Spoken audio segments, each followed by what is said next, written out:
And once again, it's not research, it's not demonstration. We're not paying for investment. We're not going to pay for installing photovoltaic systems on roofs. We're not going to pay for a windmill. We're going to pay for people like you who have ideas on how to overcome the non-technological barriers, the market barriers of these technologies. So people exchanging knowledge, convincing investors in investing, but not paying directly for the investment. 56 million. This 56 million was announced on the 23rd of March. And if you're interested in benefiting from that budget, then you need to apply before the 24th of June. That's a very important date, this is why I put it in red here. Before 5 o'clock we have an online application system. You need to fill your application form. You need to find partners, that's very important. You can't submit alone, I insist. We every year receive proposals from people, organizations which are alone. It's not eligible. So you really need to team up with other organizations in other countries. And you need to submit your applications before the 24th of June if you want to be eligible. Then there will be an evaluation phase. Your proposal will be looked at by at least 3 experts from different countries which are completely independent. They are experts but independent to the process. They haven't submitted applications themselves, of course.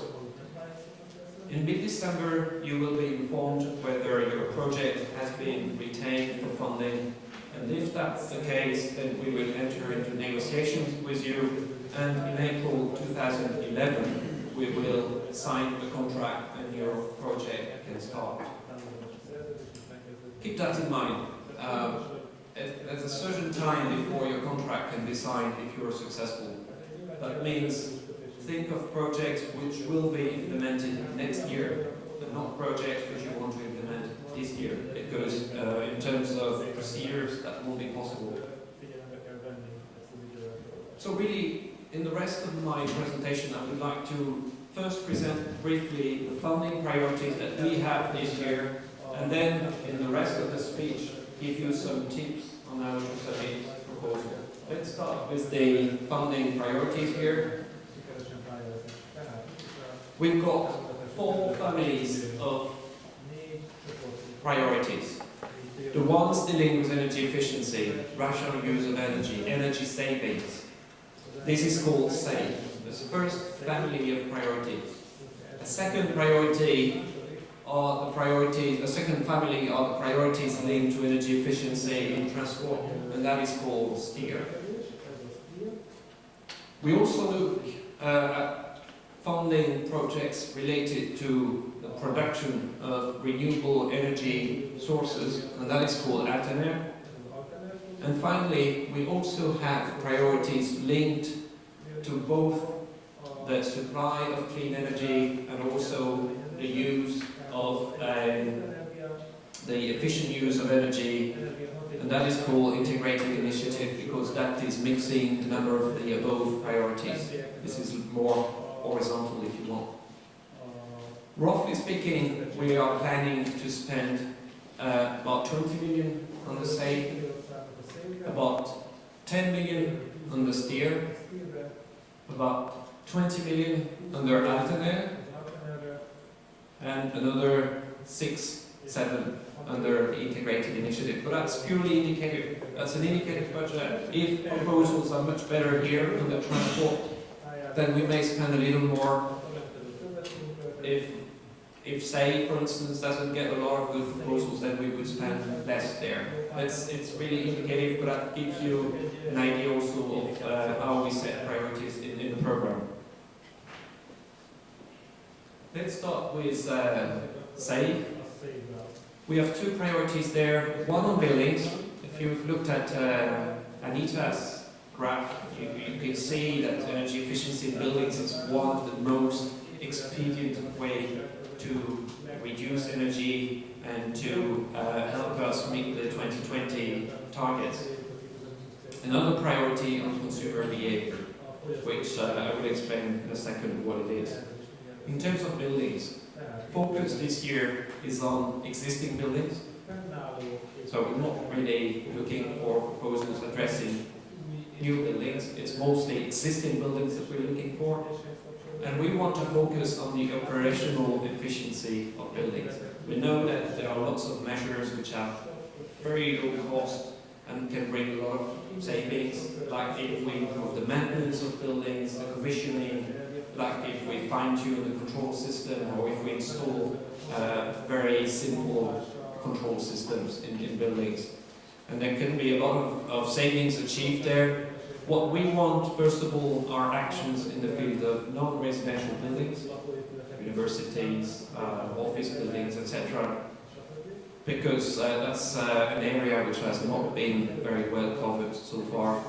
But also, you could also submit applications related to housing, as long as the applications concern multi-residential buildings, apartment blocks, and not single housing.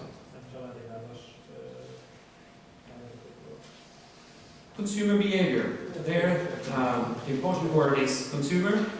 We are targeting the householders, if you want, and what we want them is to choose and operate the most energy efficient products. Products that use energy, of course, but also products which don't use energy but have an impact on the energy performance of a system, like windows, tires, for instance. And if you have an idea of how to help and convince consumer to do that, then you may apply for funding here. We will be also looking under that heading at actions to raise awareness on other issues that are linked to other directives of the European Union, like the Energy Services Directive. So there could be actions addressing smart metering, informative billing. Could also be actions related to the directive on the energy performance of buildings. So there could be actions there to explain to people how to read the energy performance certificates that they will see when they buy or rent a place. That could also fit there, and that will be an action eligible for funding.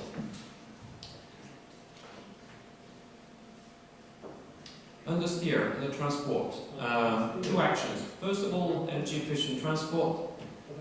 It's fairly focused what we're looking for as far as transport is concerned. First of all, we want to promote safe walking and cycling in cities. So if you have ideas on how to do it, or if you want to benefit from the experience of other cities and you want to develop these ideas, then you may apply for funding. It would be very interesting, in particular in the new member states, I would say, where these two key modes of transport are facing probably higher obstacles than in Western Europe. We look at actions for the auditing and the certification of integrated urban mobility policies, so actions which ultimately will result in improved mobility plans in cities.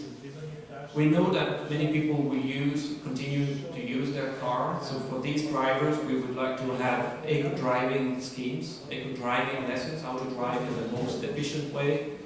We have projects in the past related to that topic. We would like to have more of these projects. And last but not least, an important area here, we would like to optimize the distribution of freight of goods in cities, and we would look for projects related to that aspect. And we've got very few projects so far addressing the issue. And if you have ideas on how to make freight distribution in your cities more efficient, learning or transferring your knowledge to other cities, then we would be very interested to listen to you and to hear you, to read your presentations.